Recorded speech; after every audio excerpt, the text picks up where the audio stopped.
वाले class 10 mathematics chapter number real number. ये last minute revision video है, तो इसका मतलब ये नहीं है कि इसमें सारे एडवांस क्वेश्चंस होंगे। इसका मतलब यहाँ पे अगर आपने अभी तक पढ़ा है या नहीं पढ़ा है, इस चैप्टर को रिवाइज भी नहीं किया है, तो इसके साथ आप इस पूरे वीडियो को अगर अच्छे से देख लोगे तो आपका ये जो चैप्टर है वो बिल्कुल बेसिक से कवर हो जाएगा, जिन्होंने पढ़ा है वो भी और जिन्होंने नहीं पढ़ा है वो भी। ठीक है, तो सबसे पहले हम यहाँ पे पढ़ेंगे डिविजिबिलिटी। डिविजिबिलिटी यहाँ पे देख लेते हैं। नॉन जीरो इंटीजर ए, अगर कोई non zero integer A is said to be an integer b, यानी कि a non-zero integer a is said to be divide an integer b if there existence an integer c such that, यहाँ पे a और c हम बोल सकते हैं कि a और c b को डिवाइड करेंगे तब जब वो इस तरीके से लिखे होंगे तब, यानी कि यहाँ पे b इज इक्वल टू ए और c, अगर वो इस तरीके से हैं तब वो b को डिवाइड करेंगे, हम ये बोल सकते हैं। यानी कि a और c b को डिवाइड करेंगे अगर कुछ इस तरीके से वो लिखे हुए तब, यानी b और c का आपस में हम मल्टीप्लाई करें और हमारा b मिल जाए, तब ये हम कह सकते हैं कि ये जो b और c है वो यहाँ पे b को, सॉरी a और c है वो b को डिवाइड करेंगे। आई बात समझ में? यानी कि हमारा a भी डिवाइड करेगा और c भी डिवाइड करेगा, और इनका अगर हम मल्टीप्लाई करें तो हमारा जब b मिल जाए तब हम ऐसा कह सकते हैं। अगर मैं एक एग्जांपल ले लूं, मान लो एक छोटा सा एग्जांपल ले लेता हूँ। अगर ये यहाँ पे 2 है, ठीक है, अगर मैं 2 ले लेता हूँ, 2 और एक नंबर ले ले 2, अगर मैं यहाँ पे 6 ले लेता हूँ, 6 ले लिया हमने, ठीक है, इज इक्वल टू, अगर यहाँ पे 2 और यहाँ पे 3 कर दूँ तो यानी कि 2 3 जा हमारा 6 मिल रहा है, यानी कि ये a और यहाँ पे ये c, और इन दोनों का अगर हम आपस में मल्टीप्लाई किए तो हमें क्या मिल गया, b मिल गया। तब हम कह सकते हैं कि जो a और b है, a और यहाँ पे a और c है वो b को डिवाइड करेंगे, यानी कि अगर a डिवाइड कर रहा है, a डिवाइड कर रहा है यहाँ पे b को और c डिवाइड कर रहा है b को, ठीक है, यानी कि दोनों नंबर यहाँ पे डिवाइड करेंगे तब यहाँ पे हमारी डिविजिबिलिटी रूल सही होगा। यानी कि यहाँ पे a जो है ये क्या है, यहाँ पे जो हमारा b है वो है यहाँ पे डिविडेंड, c हमारा हमारा क्या है यहाँ पे क्वोशंट, और जो हमारा a है वो हमारा यहाँ पे डिवाइजर है। इतनी बात समझ में आ गई। और अगर एक और एग्जांपल मैं लूँ, अगर मैं एक बार चेक करूँ कि ये ट्रू है कि नहीं, जैसे देखो अगर मैं लूँ यहाँ पे 39 ले लूँ, तो ए और सी हम यहाँ पे क्या लेंगे, ए और सी यानी कि 39 ले लिया तो हम ए और सी क्या ले सकते हैं, 3 ले सकते हैं। 3 से यहाँ पे डिवाइड हो जाएंगे कितनी बार में, 3 1 जा 3। अगर मान लो यहाँ पे मैं ये बोलूँ, ऐसे देखो, अगर मान लो ए हम यहाँ पे ए हम ले ले तो हमें सी भी मिल जाएगा। जैसे यहाँ पे मैं ए ले लेता हूँ, ए 3 से अगर इसको डिवाइड करता हूँ, 3 1 जा 3, 3 3 जा 9, यानी कि यहाँ पे जो सी है वो 13 होना चाहिए, यानी कि सी हमारा क्या हो जाएगा यहाँ पे 13। यानी ऐसे अगर लिखे हुए हैं तो हमारा ये डिविजिबिलिटी रूल फॉलो कर रहा है। ठीक है, तो यहाँ पे डिविजिबिलिटी क्या हो जाएगी, यहाँ पे नॉन जीरो इंटीजर ए, अगर ए कोई नॉन जीरो इंटीजर है हम कह सकते हैं कि वो b को डिवाइड करेगा तब जब वो इस तरीके से हो, यानी कि b is equal to A into C, और b यहाँ पे हमारा डिविडेंट होता है, a डिवाइजर होता है और c हमारा यहाँ पे क्वोशंट होता है। इतनी बात समझ में आ गई आपको? डिविजिबिलिटी समझ में आगे लेते हैं डिविजिबिलिटी रूल से कुछ डिविजिबिलिटी रूल। अब हम समझ रहे थे डिविजिबिलिटी रूल के कुछ प्रॉपर्टीज के बारे में। प्रॉपर्टी फर्स्ट हमारा कह रहा है, अगर plus minus 1 divides every non zero integer, इसका मतलब ये है कि अगर यहाँ माइनस का 1 हो या फिर प्लस का 1 हो, वो किसी भी नॉन जीरो इंटीजर को वो डिवाइड कर देगा। ठीक है, आई बात समझ में? तो ये तो बेसिक है। Zero is divisible by every non zero integer, यानी कि जीरो को कोई भी नंबर यहाँ पे प्रॉपरली डिवाइड कर सकता है और हमारा यहाँ पे जीरो आंसर हमारा यहाँ पे आ जाएगा। यानी कि अगर हम 0/10 करें तो कोई भी नंबर हो, कोई भी नॉन इंटीजर नंबर हो, वो जीरो को डिवाइड कर देगा। ठीक है, लेकिन यहाँ पे zero does not divisible any integer, zero किसी की नंबर को डिवाइड नहीं कर सकता है। कभी भी हम यहाँ पे a/0 नहीं लिखेंगे, यानी कि 6/0 ऐसा नहीं लिख सकते, 6/0 ऐसा नहीं लिख सकते, 5 ऐसे जीरो कभी भी नहीं लिख सकते, क्योंकि ये नॉट डिफाइंड नंबर हो जाएगा। समझ में पता है, कि जीरो किसी भी इंटीजर को डिवाइड नहीं कर सकता, बट जीरो को कोई भी इंटीजर डिवाइड कर सकता है। और पहला हमारा रूल कि प्लस का 1 या माइनस का 1 किसी भी इंटीजर को। Rule number 5, if a divides b and b divides a, then a is equal to plus minus b, यानी कि अगर यहाँ पे -4 डिवाइड करता, सॉरी 4 डिवाइड करता 4 को, या फिर दूसरा वाला 4 डिवाइड करता 4 को, तो a is equal to b यहाँ पे हमारा आएगा, यानी कि a बराबर b। अगर मान लो -5 डिवाइड 5 और 5 डिवाइड -5, तो हमारा a is equal to -b होगा। ठीक है, इतना समझ में आ गया। Rule number 6, if a divide b and b divide c, then, अगर मान लो कि यहाँ पे a जो है वो डिवाइड कर रहा b को एंड ए जो है सी को डिवाइड कर रहा था। हमारा पहला कंडीशन कि अगर ए डिवाइड्स बी प्लस सी, यानी कि ए जो होगा डिवाइड करेगा बी प्लस सी को भी। तो जैसे यहाँ पे देखो, अगर 3 जो है वो 6 को डिवाइड कर रही है और 3 जो है 9 को डिवाइड कर रही है, अगर हम 9 और 6 को प्लस कर दे तो भी 3 उसको कंप्लीटली डिवाइड कर देगा, यानी कि यहाँ पे 9 और 6 प्लस कर देंगे, यहाँ पे 15 आ जाएगा। And 15 divide also 3, completely divide कर देगा। ठीक है, तो ये यहाँ पे कह रहा है अगर a divides b plus C also, है ना, अगर a b को डिवाइड कर रहा है और a c को भी डिवाइड कर रहा है, it means b plus C a divides b plus C also. Alright, समझ में आ गया। इसी तरीके से दूसरा कंडीशन कह रहा है b divides b minus C also, it means अगर मैं यहाँ पे 3 जो है वो 9 को डिवाइड कर, 3 जो है यहाँ पे अगर 9 को डिवाइड कर रहा है, देखो 3 जो है अगर 9 को डिवाइड कर रहा है और 3 6 को भी डिवाइड कर रहा है, अगर हम 9 माइनस 6 कर देते हैं तो भी क्या होगा, यहाँ पे 6 ये 3 इसको डिवाइड कर देगा।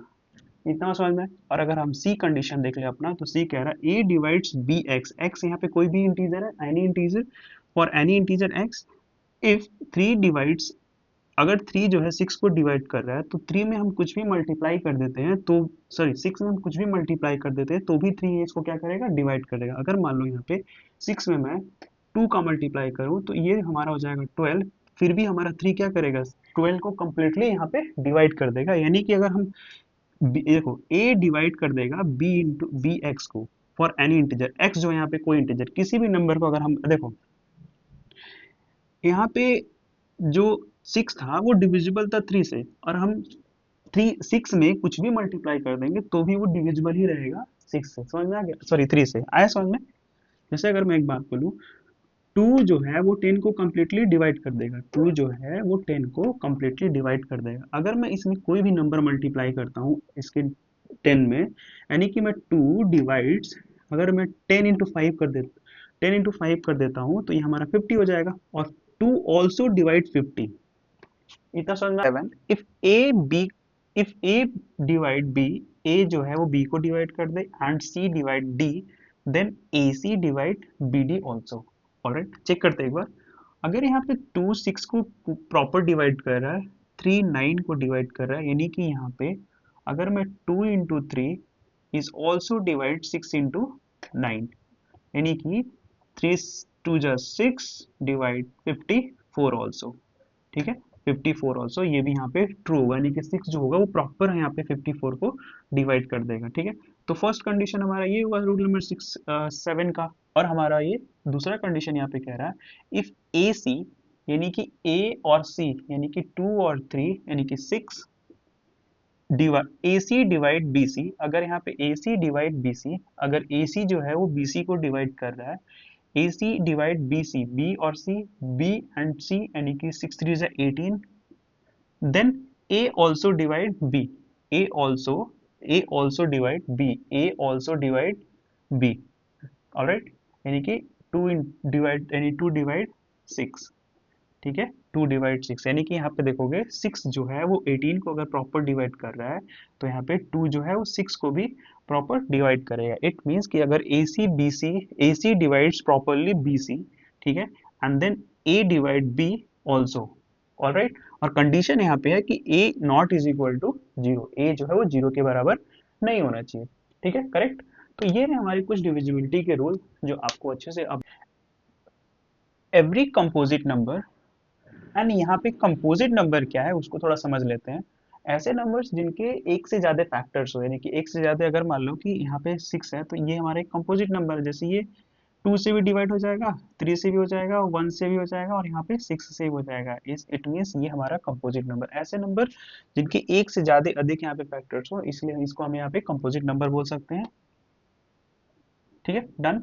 कंपोजिट नंबर समझ में आया, अब पढ़ते हैं। और एक प्राइम नंबर भी होता है। तो प्राइम नंबर क्या होता है, ऐसे which number is divisible by 1 और itself only, it's called the prime number. यानी कि यहाँ पे 7 एक प्राइम नंबर है जो 7 और 1 से बस डिवाइड होगा, यानी कि वो खुद के टेबल में आता है या फिर 1 के टेबल में आता है, तो इसलिए इसको हम प्राइम, ऐसे नंबर्स को हम प्राइम नंबर बोलते हैं। ठीक है, clear.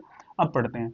Every composite number can be expressed, factorized, या as a product of primes, है ना।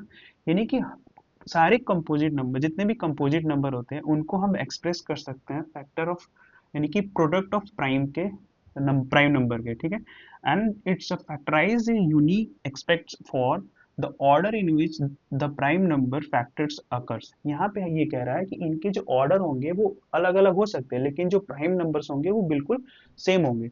आई बात समझ में? प्राइम नंबर्स वही होंगे, ऑर्डर आप कुछ भी रख लो। समझ में आई बात? यानी कि every composite number can be expressed as a product of prime number. समझ में आई बात? उनके प्राइम नंबर के प्रोडक्ट जितने भी कंपोजिट नंबर होंगे उनको हम प्रोडक्ट ऑफ प्राइम नंबर के फॉर्म में लिख सकते हैं।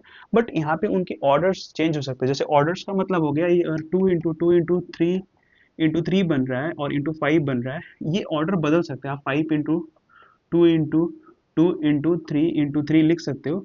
यहाँ पे ऑर्डर तो चेंज हो जाएंगे, लेकिन जो प्राइम नंबर होंगे वो सारे वही के वही होंगे, यानी कि प्राइम नंबर सेम होंगे, बस ऑर्डर कैन बी चेंज।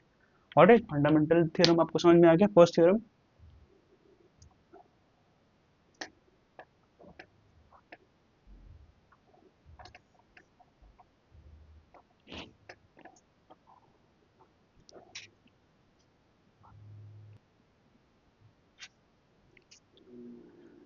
अब हम देख लेते हैं हमारा थ्योरम नंबर 2। थ्योरम नंबर 2 कह रहा है let's P be a prime number. P अगर एक कोई प्राइम नंबर है and A B A positive integer, A अगर मान लो कि एक पॉजिटिव इंटीजर है। If p divide A square, अगर p a स्क्वायर को डिवाइड कर रहा है तो p डिवाइड्स a ऑल्सो। यहाँ पे अगर a p जो है वो a स्क्वायर को डिवाइड कर रहा है तो p जो है वो a को भी यहाँ पे डिवाइड करेगा। ठीक है, आई बात समझ में?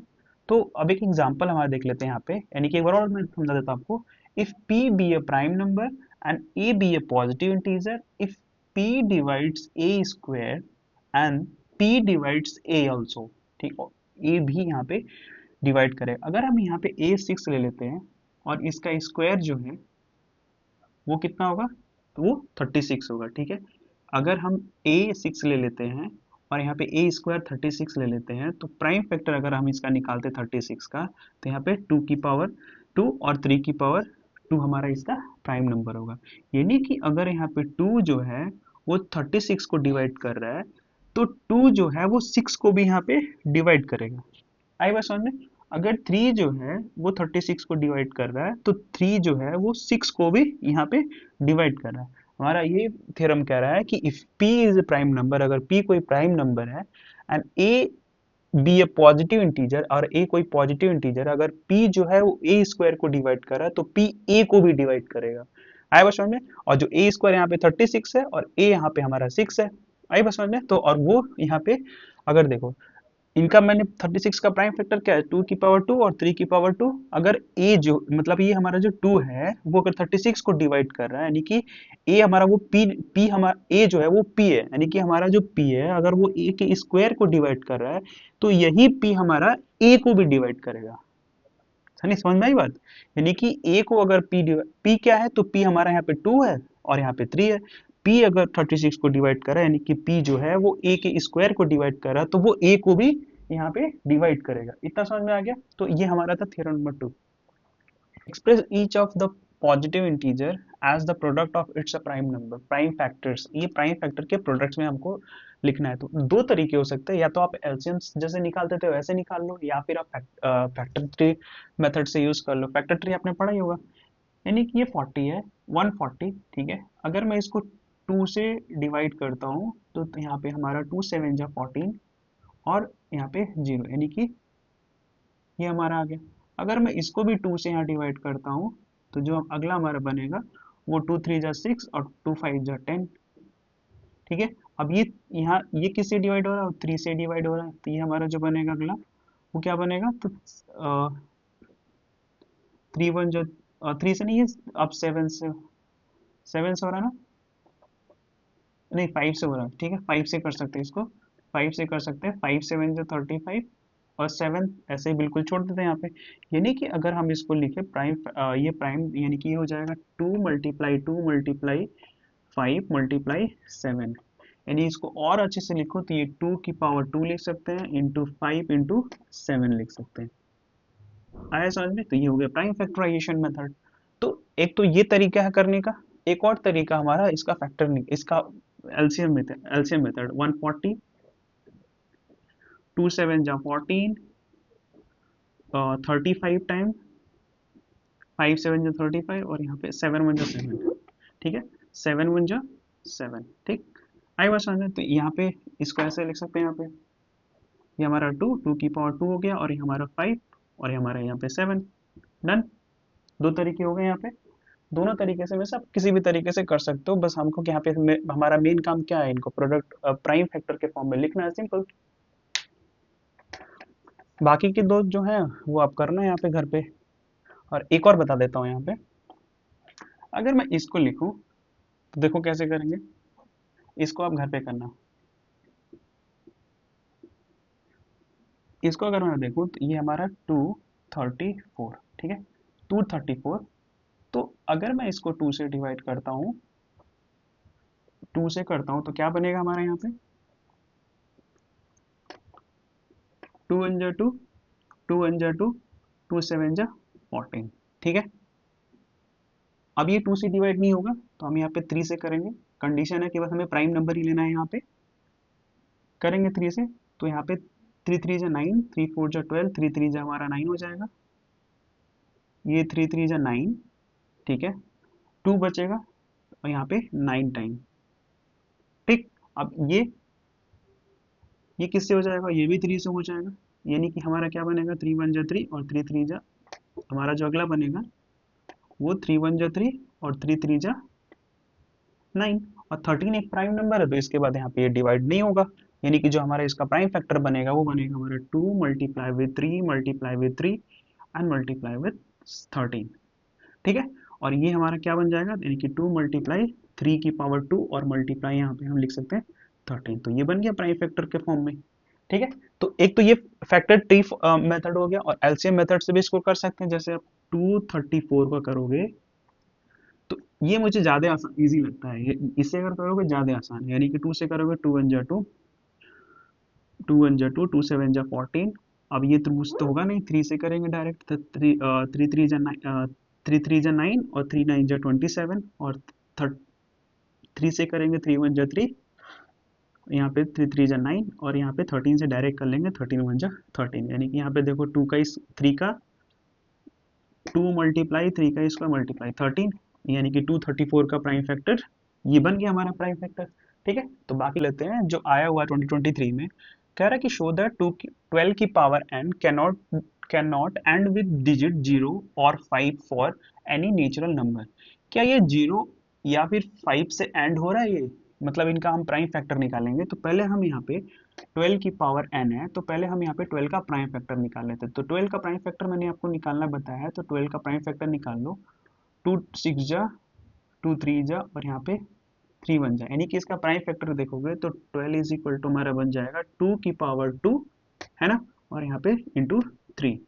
समझ में आई बात, यानी कि ये हमारा हो जाएगा यहाँ पे, और यहाँ पे इनका जो पावर था वो n था, यानी कि ये जो बनेगा 2 की पावर 2n बनेगा, और इंटू यहाँ पे 3 की पावर n।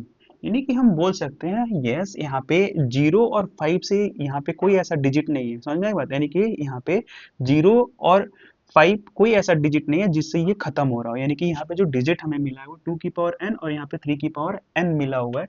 इसलिए हम यहाँ पे बोल सकते हैं कि जो 12 की पावर n है वो कैन नॉट एंड विद 0 और 5, ठीक है। ये 0 और 5 ऐसा कोई डिजिट नहीं है।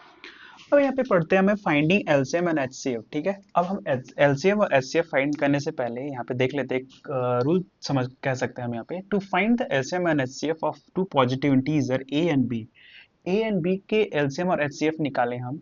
If we have already found the HCF, अगर हमारे पास पहले से एचसीएफ पड़ा हुआ है तो हम एलसीएम निकाल सकते हैं ए और बी का। वो कैसे निकाल सकते हैं, तो देखो हमने थ्योरम पढ़ा हुआ है कि जो हमारा एलसीएम इंटू एचसीएफ जो होगा, ठीक है, एलसीएम इंटू एचसीएफ वो बराबर होगा हमारा ए इंटू बी का, यानी कि जो प्रोडक्ट ऑफ बोथ नंबर, ठीक है। LCM into HCF is equal to product of दोनों वो बोथ नंबर, यानी कि दोनों नंबर का अगर हम प्रोडक्ट निकालें वो बराबर होगा एलसीएम और एचसीएफ के मल्टी प्रोडक्ट से। आई बात समझ में।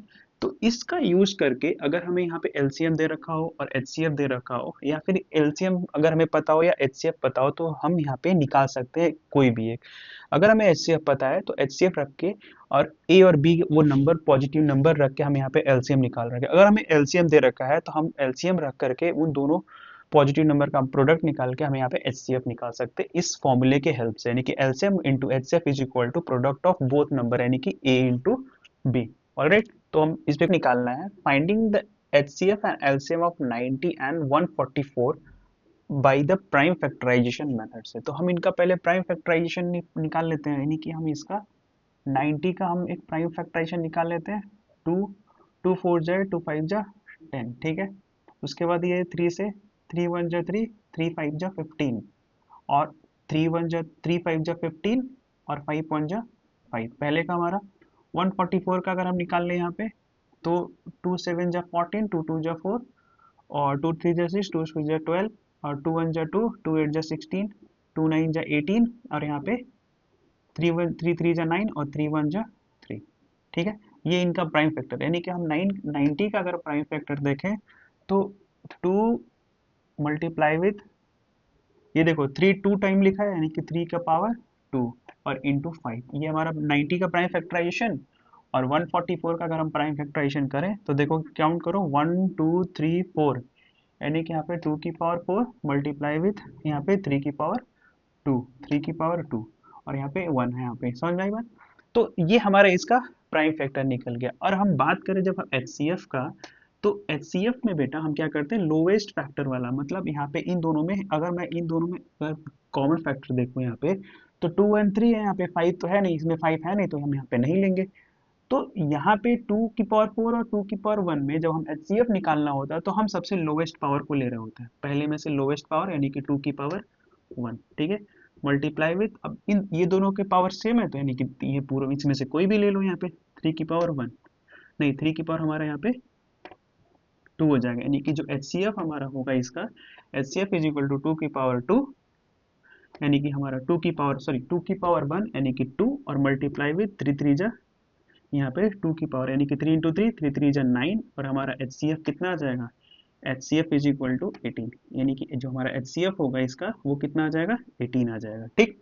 इतना बात समझ में आ गया। तो HCF हमने निकाल लिया। अब इसी तरीके से हम LCM अगर निकालेंगे, जब यहाँ पे LCM निकालेंगे तो वहां पे जितने भी यानी कि 2 की पावर 4 हम ले लेंगे यहाँ से, यानी कि 2 की पावर 4, ठीक है।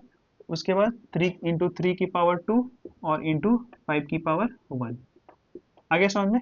यानी कि जो हाईएस्ट पावर है देखो 2 की पावर 1 में 2 की पावर 4 में हाईएस्ट पावर 2 की पावर हमारा यहाँ पे 4 है तो 2 की पावर 4 ले लिया और 3 ये दोनों सेम है तो मैंने ये ले लिया और लास्ट में हमारा 5 की पावर 1 तो इसको हम ले लिया।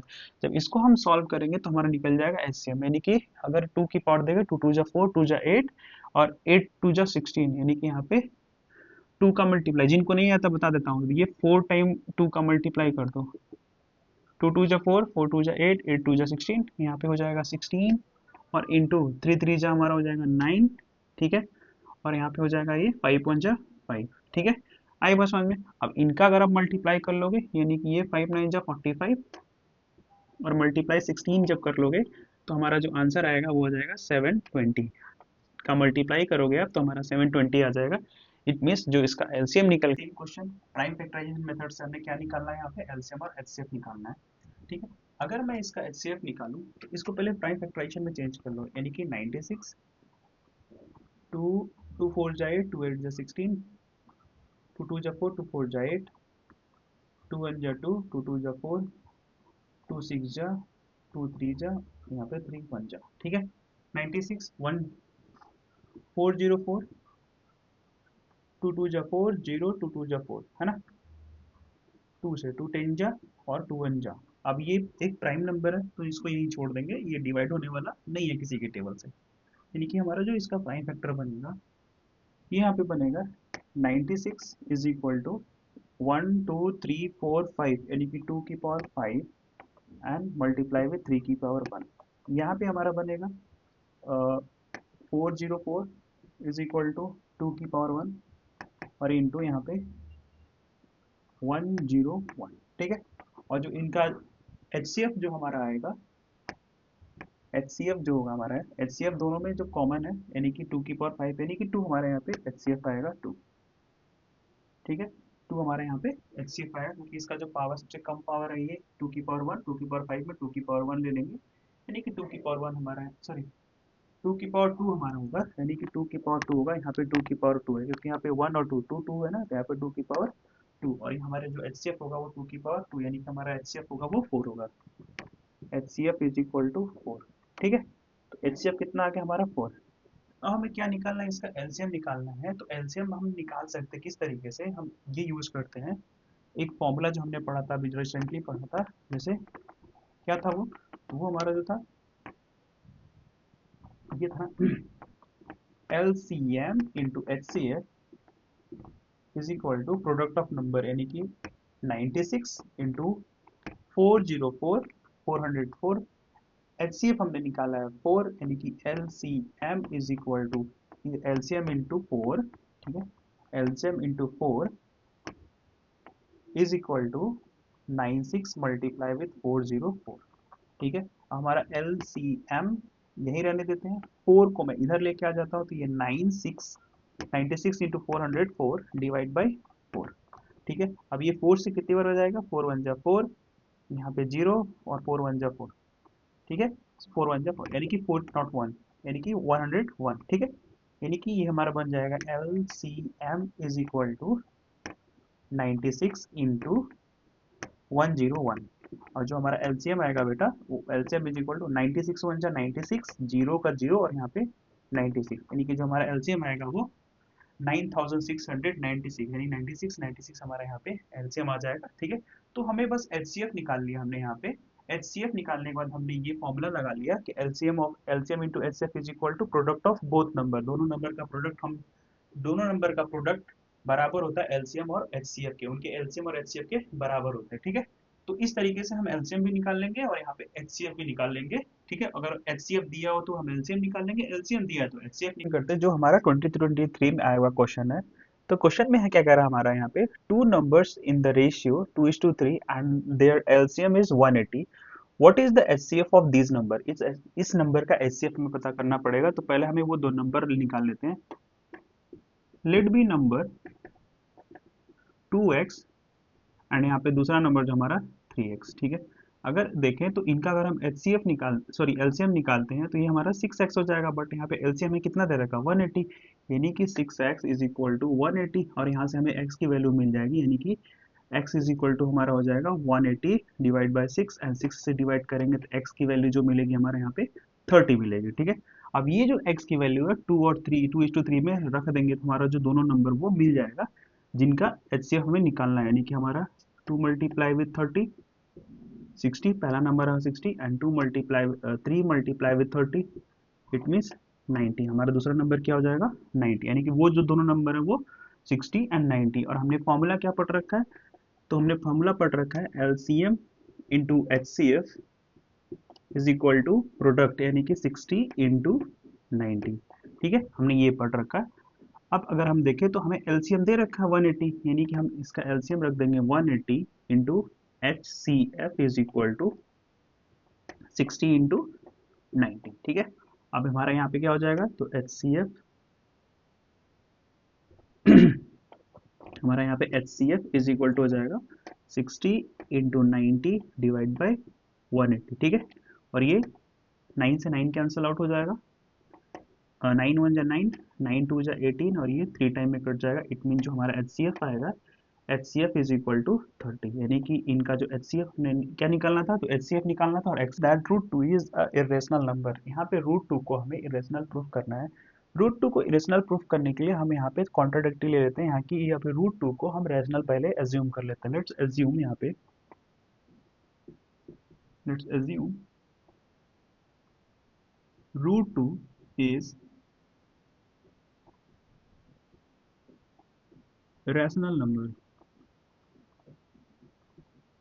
ठीक है, रूट टू को अगर हम रैशनल नंबर एज्यूम कर लेते हैं, इट मीन्स रैशनल नंबर क्या होता है, which is written in form of a by B and b not is equal to 0, alright, and यहाँ पे b and a and b and a and b are को prime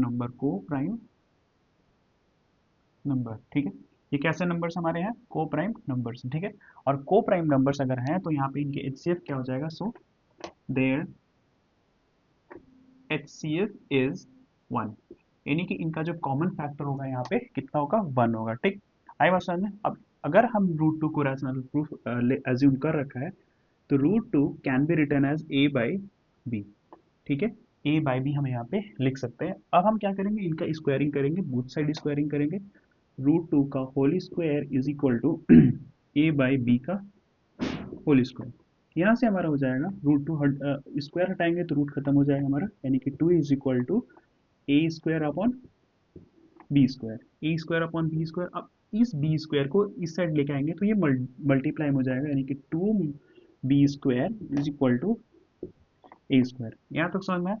ठीक है, अगर यहाँ पे अगर हम आगे करें तो ये हो जाएगा हमारा, if two divides A square, if, हाँ, और यहाँ पे अब if two divides A square then two divide A also. Alright, हमने थ्योरम पढ़ा था, थ्योरम टू में हमें हमने ये पढ़ा था, यानी कि A if A divide A square, sorry two divide A square, यानी टू डिवाइड ए ऑल्सो। ठीक है, डन, इतना समझ में आ गया। अब अगर हम देखें यहाँ पे तो दूसरा का कंडीशन ले लें, अगर हम यहाँ पे a is equal to two C के लिए सॉल्व करें, यानी कि यहाँ पे जो c है for some integer, some integer, अगर ये सम इंटीजर c यहाँ पे कोई सम इंटीजर्स है, तो अगर हम a की जगह पे a इज इक्वल टू, यानी कि a इज इक्वल टू हमने यहाँ पे क्या, अगर हम a की जगह पे टू बी स्क्वायर रख लें यहाँ पे, और यहाँ पे हो जाएगा हमारा, अगर दोनों साइड हम स्क्वायर करें, पहले हम क्या करेंगे, तो पहले हम दोनों साइड स्क्वायर कर लेते हैं। तो A square is equal to two C का होल स्क्वायर, तो ये हमारा होगा A square is equal to यहाँ पे टू का स्क्वायर फोर एंड सी का स्क्वायर, यानी कि फोर सी का स्क्वायर। अब यहाँ पे ए स्क्वायर की जगह पे अगर हम यहाँ पे टू बी रख ले, A square is equal to two B दे रख, हमने सॉल्व किया है, तो हम ए स्क्वायर की जगह पर अगर हम टू बी स्क्वायर रख देते हैं is equal to four A four C square, four C square. ठीक है, डन, इतना समझ में आ गया, इतना समझ में आएगा, यानी कि टू स्क्वायर। अब यहाँ पे देखोगे टू से ये अगर काट दें हम यहाँ पे तो क्या हो जाएगा, B square is equal to two, यहाँ पे क्या बचेगा, टू बचेगा यहाँ पे, यानी कि B square is equal to two C square, two C square. ठीक है, टू सी स्क्वायर। तो यहाँ के अगर हम देखें तो टू अगर बी को डिवाइड करता है, two divides B square, two if two divide B square then two divide B also. Alright, equation number two, if two divide B square then two divide B also. ठीक है, I was समझ, अगर यहाँ पे देखोगे तो to जो है वो कॉमन फैक्टर यहाँ पे है ए एंड बी का, हेयर यहाँ पे लिख सकते हैं, here two is a common factor, factor of A and B. अगर यहाँ पे टू जो है वो ए और बी का दोनों का कॉमन, यहाँ पे टू जो है बी बी स्क्वायर को डिवाइड करा और ए स्क्वायर को भी डिवाइड करा, बी को डिवाइड करा और ए को भी डिवाइड करा, it means two is the common factor of A and B. लेकिन यहाँ पे हमने पढ़ा है कि अगर ये इरेशनल, अगर ये रैशनल नंबर, अगर ये इरेशनल है, यहाँ पे रैशनल नंबर हमने एज्यूम किया है, ठीक है, अगर हमने एज्यूम किया इट मीन्स इसका एचसीएफ कितना होना चाहिए, वन होना चाहिए। आई बात समझ में, रैशनल होने के लिए वन होना चाहिए, लेकिन यहाँ पे जब रैशनल नहीं है, यानी कि टू जो है कॉमन फैक्टर ए और बी का हो जा रहा है, यहाँ पे कॉमन फैक्टर वन होना चाहिए बट यहाँ पे टू हो जा रहा है, यानी कि ए और बी का कॉमन फैक्टर टू हो जा रहा है, इसलिए हमारा हमने जो एज्यूम किया था कि ये रैशनल नंबर है वो हमारा कॉन्ट्राडिक्टरी हो जा रहा है, वो रॉन्ग हो जा रहा है। इट मीन्स बोल सकते हैं कि root two is irrational number. ठीक है, और root two, that's why we can say root two is irrational number. हमने रैशनल एज्यूम करके चला था, रैशनल एज्यूम किया तो इसका मतलब हमारा जो कॉमन फैक्टर, यानी कि जो इनका एचसीएफ आना चाहिए था वन आना चाहिए था, बट यहाँ पे जो है ए और बी का जो कॉमन फैक्टर टू आ रहा है, इसीलिए जो हमने एज्यूम किया है वो कॉन्ट्राडिक्टरी है, वो रॉन्ग हो गया है। इसलिए हम कह सकते हैं कि अगर ये रैशनल तो है नहीं और रैशनल नहीं है तो क्या होगा, इरेशनल नंबर होगा, यानी कि is root two is irrational number. ठीक है, we proof root 3 is irrational number same as it is root 2 is irrational number। Alright, हम यहाँ पे करते हैं, अगर हम यहाँ पे रूट टू को irrational ले रखा है तो let's assume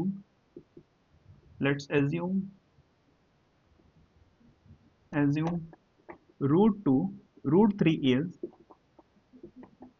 rational number, and as you know when you assume root 3 is a rational number, it means we can write a by b form, and here it is b naught is equal to 0, b never is equal to 0, and that means b never is equal to 0, and a and b, a by b is a rational number. It means a and b are co-prime number, co-prime number. Alright, अगर a और b यहाँ पे को prime number है, it means a and b का जो HCF यानी common factor होगा वो 1 होगा, यानी कि देयर HCF इज 1।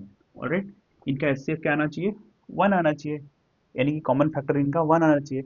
अगर हम यहाँ पे एज्यूम कर लिया root three is rational number, that means we can write root three is equal to a by b। Now squaring both side, and root three square is equal to a by b square.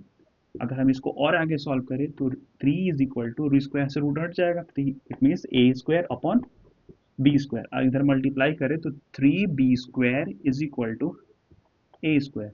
Alright, and it means here is यहाँ पे हो जाएगा, if 3 divides a square, it means 3 divide a also, according to our theorems number 2.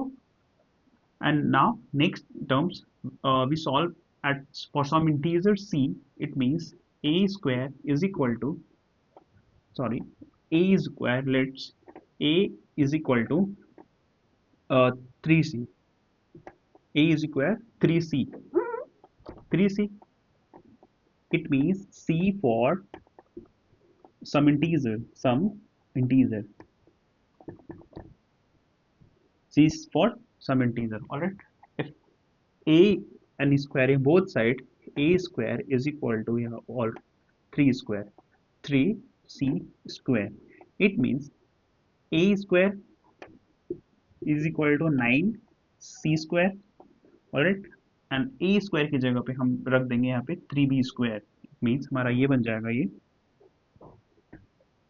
a square की जगह पे रखेंगे हम 3b square is equal to 9c square, 3 3 जा 9, यानी कि b square is equal to 3c square. It means if 3 divide b square, 3 divides a c b also। alright, if a divide b square and 3 divide b also, alright, as according to our theorem number 2। alright, and यहाँ पे हमें देखेंगे कि 3 is a common factor of a and b। here 3 is common factor of a and b, a and b। यहाँ पे 3 जो है a और b दोनों का कॉमन फैक्टर है, it means our assumptions is incorrect, wrong, that's why root three is are irrational number. यहाँ पे HCF आना चाहिए 1, बट हमें यहाँ पे 3 is the common factor of a and b मिल रहा है, and it means our assumption is wrong, that's mean root 3 is irrational number। and now we can say root 3 is irrational number। Prove that 5 minus root 3 is irrational number। all right, and if you want to prove the irrational number, it means we assume that contradictory यानी कि -5 root 3 is rational number, and if you assume root 5 minus root 3 is a rational number, that means we can write a 5 minus root 3 in form of a by b, and condition is b not is equal to 0, and it means a and b are co-prime, a and b are co-prime and it means their HCF is 1। alright, and यहाँ पे अगर हम assume कर लिया है 5 minus root 3, we can write a by b। हम यहाँ पे a by b के फॉर्म में इसको यहाँ पे लिख सकते हैं। डन, इतना समझ में आ रहा है, a by b के फॉर्म में इसको हम लिख सकते हैं। अब मैं क्या करता हूँ, इस पूरे a by 5 को इधर लेके आऊँ, यानी कि ये 5 minus a by b is equal to root 3, ये माइनस का रूट इधर आ जाएगा तो ये प्लस का बन जाएगा। ऑलराइट, अब ये क्या हो जाएगा, अगर मैं इसको सॉल्व करूँ तो ये b हो जाएगा, एंड यहाँ पे 5b माइनस 5b, अगर मैं एलसीएम ले लूँ b और यहाँ पे b एलसीएम ले लूँ तो ये बनेगा हमारा a। ठीक है, यानी कि 5b minus a upon b, and is equal to √3। अगर मैं इसको सॉल्व कर इसको देखूं तो ये एक रैशनल नंबर हो सकता है, ठीक है। और यहाँ पे एक रैशनल नंबर है, और यहाँ पे अगर rational number is equal to rational number, it means 3 जो होगा, 3 भी √3 is the rational number. And as we know, √3 is not a rational number; it is the irrational number. That means a never is equal to rational number is equal to irrational number, and it means यहाँ पे जो है वो कंट्राडिक्टी create हो रहा है, यानी कि √3 जो है यहाँ पे, अगर मैं इसके अकॉर्डिंग देखूँ तो ये एक रैशनल नंबर है। क्या है ये? रैशनल नंबर है। यहाँ पे पॉसम इंटीजर ये रैशनल नंबर बन जाएगा, यानी कि ए और बी और इनकी वैल्यू हम रखते हैं तो ये रैशनल नंबर बन जाएगा। बट यहाँ पे √3 जो है वो इरेशनल है, इरेशनल नंबर। और यहीं पे कंट्राडिक्ट हो जा रहा है कि rational number never is equal to irrational number. Alright, it means our assumption is wrong. Our assumption is, हमने रैशनल एज्यूम कर रखा था, it means our assumption is wrong. That means minus 5 5 minus √3 is rational number, ठीक है। Sorry, rational number, rational number. Done. That's mean हमने यहाँ पे assume किया था पहले रैशनल नंबर, 5 माइनस √3 को रैशनल नंबर एज्यूम किया था, जो कि हम A by rational number A by B के फॉर्म में होता है। बी कभी भी 0 के बराबर नहीं होता है। अगर ये रैशनल नंबर है तो इनके ए और बी जो होंगे वो को प्राइम नंबर होंगे, जिनके एचसीएफ कितना होना चाहिए? 1 होना चाहिए। ये तो हमने पढ़ा है। अब अगर हम यहाँ पे इस रखेंगे तो यहाँ पे जब लास्ट में आएंगे तो ये 5b माइनस ए अपॉन बी एक रैशनल नंबर होगा, जब भी हम यहाँ पे कुछ इंटीजर्स रखेंगे तब। और यहाँ पे इज इक्वल टू √3, ये rational irrational number, √3 is irrational number, जैसा कि हमने पहले भी प्रूफ किया है। और यहाँ पे ये rational number, it means never is equal to rational number and irrational number. That's why a contradiction is wrong, and it means we can say a 5 prove that 3 plus 2 √5 is a rational number. And as you know, if you want to prove that 3 plus 2 √5 is a rational number, that will assume are a contradictory. Let's assume 3 plus √5 is the rational number. All right, 3 plus let's assume 3 plus √5 is rational number, and that's we know we can write in form of a by b, and b never is equal to 0, never is equal to 0. And yeah, here it is, is a and b are co-prime, co-prime. And 3 plus 2 √5 we assume as rational number. That means we, if you prove that is rational, it means 3 plus 2 √5 is equal to a by b. You can write. Alright, अब मैं ये क्या करता हूँ, मैं 3 को इधर लेके आ जाता हूँ, तो it means 2√5 is equal to a by B minus 3। ठीक है, अब यहाँ तक समझ में आ गया।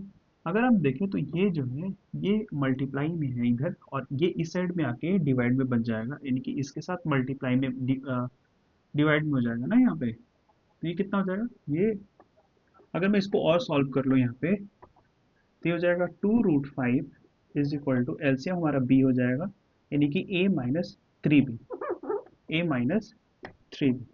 ठीक है, a माइनस 3b। ऑलराइट, अब यहाँ पे इसको यहाँ पे मल्टीप्लाई में लेके आ जाते हैं, तो ये हमारा हो जाएगा √5 is equal to a minus 3b upon 2b। ठीक है, ये मल्टीप्लाई में था, 2 इधर आके डिवाइड में बन गया, तो यानी कि ये हमारा बना। अगर आप फिर से अगर देखोगे तो ये जो है हमारा वो एक रैशनल नंबर है, हम कह सकते हैं कि ये क्या है, रैशनल नंबर है फॉर सम इंटीजर। ठीक है, रैशनल नंबर है। और यहाँ पे जो √5 है वो क्या है, यहाँ पे इरेशनल नंबर है, इरेशनल नंबर है। अब यहाँ पे देखोगे ये इरेशनल नंबर और ये रैशनल नंबर, और यहाँ पे ये बराबर है, √5 के बराबर में दे रखा है। और ऐसा कभी भी पॉसिबल नहीं है कि एक रैशनल नंबर यहाँ पे इरेशनल नंबर के बराबर हो, यानी कि assumption इज रॉन्ग। एंड अगर हमारा assumption रॉन्ग है कि ये रैशनल नंबर होगा, अब जैसा कि वो है नहीं, इसीलिए हम बोल सकते हैं कि जो हमारा 3 प्लस 2√5 जो है होगा वो क्या होगा, वो रैशनल नंबर होगा। ठीक है, यानी कि यहाँ पे 3 + 2√5 इज रैशनल नंबर है। आए बात समझ में?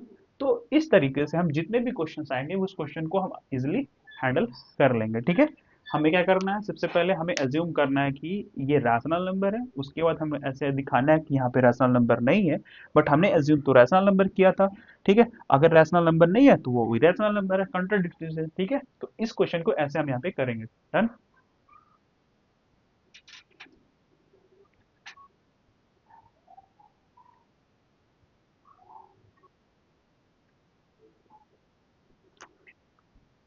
Our next question is find the greatest number which divides 85 and 72, leaving the remainder 1 and 2 respectively. अगर हम 82 और 85 और 75 को डिवाइड करते हैं, जो रिमाइंडर 1 एंड 2 यहाँ पे बचता है, रेस्पेक्टिवली का मतलब 85 में 1 रिमाइंडर बचता है और 72 में हमें 2 रिमाइंडर बचते हुए यहाँ पे दिख रहा है। ठीक है, तो ऐसे क्वेश्चन के लिए हमें अगर ग्रेटेस्ट नंबर फाइंड करना होता है, जब भी हाईएस्ट और ग्रेटेस्ट की बात हो तो हमें यहाँ पे एचसीएफ निकालना पड़ेगा। ठीक है, और एक और कॉन्सेप्ट ये अगर बता दूं तो ये क्वेश्चन जो है ये 2023 में आया हुआ क्वेश्चन है, 2023 में आया हुआ क्वेश्चन है। ठीक है, अब अगर हम इसको सॉल्व करें तो पहले 85 के लिए अगर मैं करूं तो 85 जो है उसमें एक रिमाइंडर घटा देंगे, यानी रिमाइंडर बचा तो सब्ट्रैक्ट कर देंगे, तो यहाँ पे 84, एक्चुअल नंबर 84, और 72 में अगर हम देखें तो 72 में 2 रिमाइंडर बच रहा है, तो रिमाइंडर हम यहाँ से हटा देंगे तो ये हमारा 70 हो जाएगा, और इनको हम यहाँ पे इनका प्राइम फैक्टराइजेशन निकालेंगे। अब इसका हम यहाँ पे क्या करेंगे, प्राइम फैक्टर निकालेंगे। ठीक है, तो अगर हम इनका प्राइम फैक्टर निकालते हैं तो ये हमारा 84 का प्राइम फैक्टर निकालते हैं 84 का। ठीक है, 2 4 जा 8, 2 2 जा 4, 2 2 जा 4, 2 1 जा 2, ठीक है, 3 7 जा 21, और यहाँ पे 7 1 जा 7। ठीक, डन। यानी कि यहाँ पे 84 का जो प्राइम फैक्टर होगा वो होगा हमारा 2 की पावर 2 इंटू 3 और into 7। Alright, same as it is 70 का भी हम निकाल लेते हैं, तो 70 2 35 टाइम एंड एंड 5, यहाँ पे 35 जो होगा 5 7 जा 5 से डिवाइड हो जाएगा, 5 7 जा एंड 7 1 जा 7। ठीक है, 5 7 35 एंड 7 1 जा 7, एंड इट मींस यहाँ पे जो बनेगा ये 2 इंटू 5 इंटू 7। इट मीन्स इनका जो एचसीएफ बनेगा हमारा, यहाँ पे अगर एचसीएफ देखो तो यहाँ से हमारा 2 कॉमन है, तो यहाँ पे 2, एंड यहाँ से हमारा 7 कॉमन है, इट मीन्स हमारा 7, यानी कि इसका जो एचसीएफ आएगा वो 7 2 जा 14, यानी कि जो हमारा वो greatest number which is divides 85 and 72, इसमें रिमाइंडर हमारा 1 एंड 2 बच रहा है, वो नंबर हमारा 14 होगा। ऑलराइट, यानी कि 14 से जब हम डिवाइड करेंगे 85 को तो हमारा रिमाइंडर 1 बचेगा, और हम यहाँ पे 72 को डिवाइड करेंगे तो रिमाइंडर हमारा कितना बचेगा, 2 बचेगा। ठीक है, और ये क्वेश्चन हमारा 2023 में आया हुआ क्वेश्चन है।